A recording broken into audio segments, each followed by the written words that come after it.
Hello for Pentecost Sunday, June 6, 7.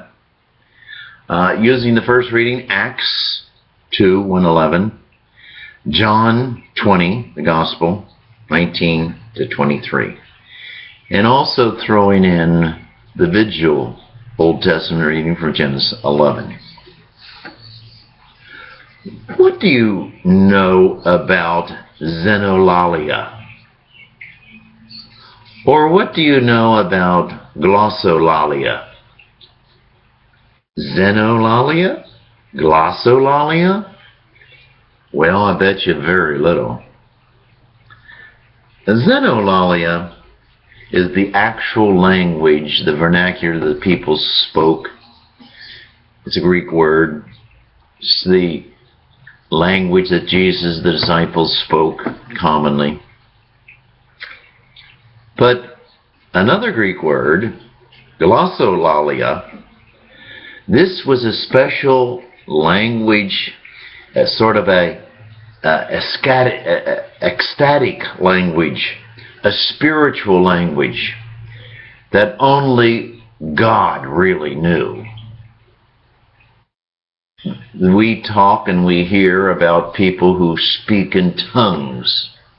Well, the technical word for speaking in tongues is glossolalia. You and I just speak the everyday xenolalia. Well, what's that got to do with today? What it has to do with today is a lot, because in the Acts of the Apostles and the coming of the Holy Spirit, this is the first time the Holy Spirit came.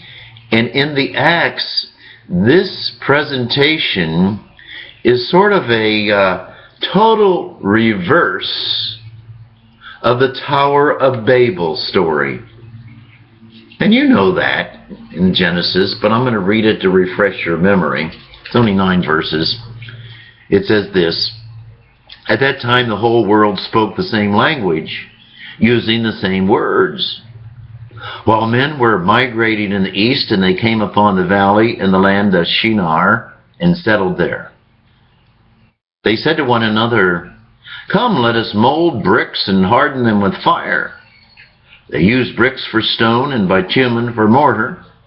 Then they said, "Come, let us build ourselves a city and a tower with its top in the sky, and so make the name for ourselves. Otherwise we shall be scattered all over the earth."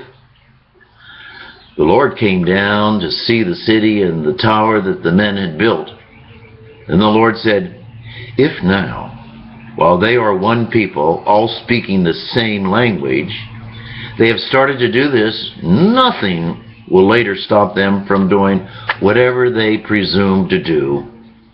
Let us then go down there and confuse their language, so that one will not understand what another says."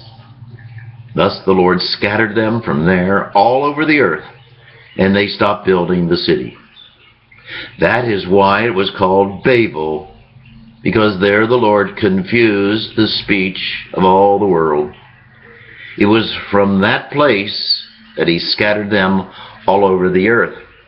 Well, this is where the word a babbling idiot comes from, totally confused, babbling. Many language, not understanding. Well, here in the Acts of the Apostles, it's the reverse of that story. The Holy Spirit takes many languages and makes it one language, or at least many languages, but then everyone understood. And that was the beginning of the early church. We say the birth of the church. The language of the Holy Spirit. Well, you might say, and other people say, well, it's only speaking in tongues is the real language of the Spirit. I don't think so. I don't believe so. Just look in the first reading and in the Gospel. Well, the Holy Spirit is the Spirit of Jesus, right? The Holy Spirit is the Spirit of Jesus. What's the language of Jesus? We see primary language of Jesus in the Gospel. Peace be with you. Peace is the language of Jesus. Whose sins you forgive, they are forgiven. Forgiveness is the language of Jesus. I have come not to be served, but to serve. To serve others is the language of Jesus. And it's also the language of the Holy Spirit. But you better throw in there the one that Jesus also talked about, the language of love. Love is the language of the Holy Spirit. These four, peace, forgiveness, service, and love, I think, is the new language. The world has a hard time speaking, or at least acting, with the new language. The world's language seems to be violence, guns, and war. The world's language seems to be me, myself, and I.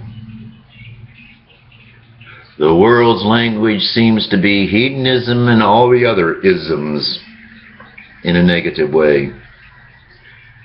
That's not the way of Jesus. That's not the way of the Holy Spirit. Come, Holy Spirit, fill the hearts of your faithful. We are the faithful.